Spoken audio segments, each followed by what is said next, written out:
السلام علیکم اسٹوڈنٹ، میں امید کرتا ہوں آپ خیریت سے ہوں گے سب۔ آج میں آپ کو فرسٹ ایئر کی اسلامیات کا ایک ٹاپک ڈسکس کرنے جا رہا ہوں۔ تو آج کا ہمارا ٹاپک ہے آخرت۔ آخرت کے معنی ہے بعد میں آنے والی چیز۔ تو اس کے مقابلے میں لفظ دنیا ہے جس کے معنی ہے قریب۔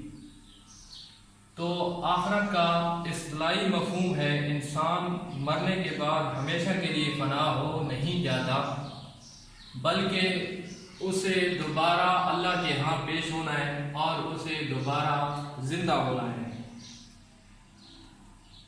پھر انسان کو ایک نیک و بد اعمال کا حقیقی بدلہ دیا جائے گا، جو کہ نیک لوگوں کو ایک ایسی جگہ عطا کی جائے گی جس کا نام جنت ہے، اور برے لوگوں کو ایک ایسی جگہ عطا کی جائے گی جو کہ انتہائی اذیت ناک ہے اور جس کا نام جہنم ہے۔ تو قرآن پاک میں اللہ تعالیٰ فرماتا ہے ان الابرار لفی نعیم و ان الفجار لفی جہیم۔ ترجمہ: بے شک نیک لوگ بہشت میں ہیں اور بے شک گناہگار دوزخ میں ہیں۔ آخرت کے سلسلہ میں قرآن مجید کی تعلیمات کا خلاصہ یہ ہے کہ زندگی عارضی ہے اور آخرت کی زندگی دائمی ہے۔ انسان کے تمام اعمال کے پورے نتائج اس عارضی زندگی میں مرتب نہیں ہوتے، بلکہ اس عارضی زندگی میں جن اعمال کا بیج بویا جاتا ہے ان کے حقیقی نتائج آخرت کی زندگی میں ظاہر ہوتے ہیں۔ تو ہمیں اس لفظ سے ظاہر ہوتا ہے کہ ہم جو کچھ اس دنیا میں کریں گے اس کا بدلہ ہمیں آخرت میں دیا جائے گا۔ اگر ہم اچھا کریں گے تو اس کا بدلہ ہمیں اچھا ملے گا، اگر ہم یہاں برائی کر کے جاتے ہیں تو وہاں ہمیں برا بدلہ دیا جائے گا اس کا، یعنی ہمیں جہنم ملے گی۔ تو منکرین آخرت کے شبہات اور ان کا قرآنی جواب، جو لوگ آخرت سے منکر ہیں یعنی آخرت سے انکار کیے ہوئے ہیں، ان کے بارے میں اللہ تعالیٰ نے قرآن میں کیا ارشاد فرمایا ہے۔ تو ترجمہ کرتا ہوں، اور کہتے ہیں کہ جب ہم زمین میں نیست و نابود ہوں گے تو کیا کہیں پھر ہم نئے جنم میں آئیں گے۔ تو یہ لوگ شک کرتے ہیں کہ جب ہم مر جائیں گے تو ہمیں کوئی زندہ نہیں کرے گا اور ہم ہمیشہ کے لیے فنا ہو جائیں گے۔ تو یہ ان کی بھول ہے کہ جو لوگ اس سے منکر ہیں یعنی آخرت کے منکر ہیں۔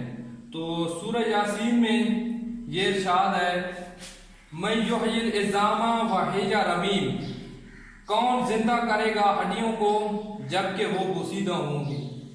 تو یہ لوگ گمراہی کا شکار ہیں، جو لوگ یہ کہتے ہیں کہ کون زندہ کرے گا۔ تو ان کے لیے قرآن پاک میں اللہ تعالیٰ نے ارشاد فرمایا ہے کنتم امواتا فاحیاکم ثم یمیتکم ثم یحییکم ثم الیہ ترجعون۔ حالانکہ تم بے جان تھے، پھر جلایا تم کو، پھر مارے گا تم کو، پھر جلائے گا تم کو، پھر اس کی طرف لوٹائے جاؤ گے۔ تو اس ارشاد سے ہمیں یہ واضح ہوتا ہے کہ اللہ تعالیٰ نے ہمیں پیدا کیا ہے جو بہترین خالق ہے ہر چیز کا، اور ہر چیز پر وہ قادر ہے، اور ہم اس کی آخرت پر یقین رکھتے ہیں اور اسی کے ہاں ہمیں لوٹ کر جانا ہے، اور پھر اسی نے ہمیں زندہ کرنا ہے، اور زندہ کرنے کے بعد وہ ہمیں ہمارے اعمال کے مطابق ہمیں جزا دے گا۔ تو ایک اور ارشاد فرمایا اللہ پاک نے سورۃ المومنین میں آفحسبتم انما خلقناکم عبثا وانکم الینا ترجعون۔ سو کیا تم خیال رکھتے ہو کہ ہم نے تم کو بنایا بے مقصد اور تم ہمارے پاس پھر کر نہ آؤ گے۔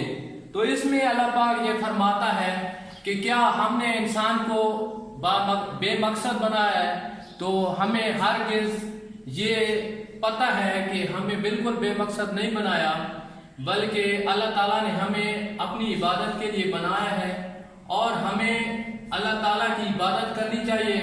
اور یہ دنیا جو ہے وہ ایک امتحان گاہ ہے، اور ہم یہاں ایک مسافر کی طرح ہیں کہ جس طرح ایک مسافر گاڑی کا کچھ وقت کے لیے انتظار کرتا ہے، اور جب گاڑی آ جاتی ہے تو وہ اپنی منزل کی طرف رواں دواں ہو جاتا ہے۔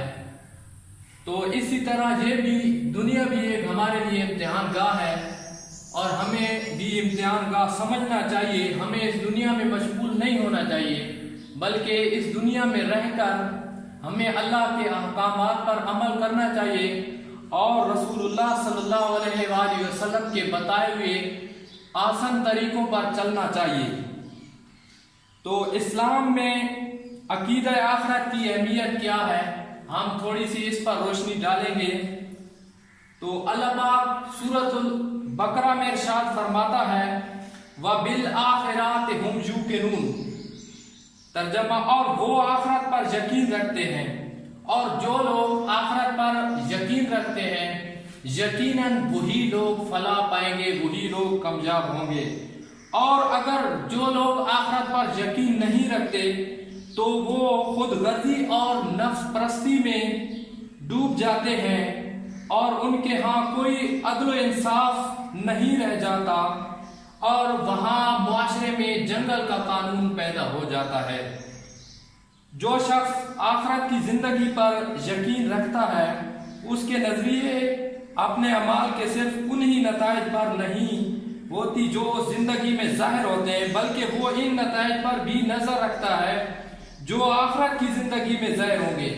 تو اس سے ہمیں یہ معلوم ہوتا ہے کہ جو لوگ آخرت پر یقین رکھتے ہیں وہ دنیا پر بالکل یقین نہیں رکھتے، اور ان کی جسامت تو دنیا میں ہوتی ہے لیکن ان کی نظریں جو ہیں وہ ان کی آخرت کی طرف لگی ہوتی ہیں، یعنی کہ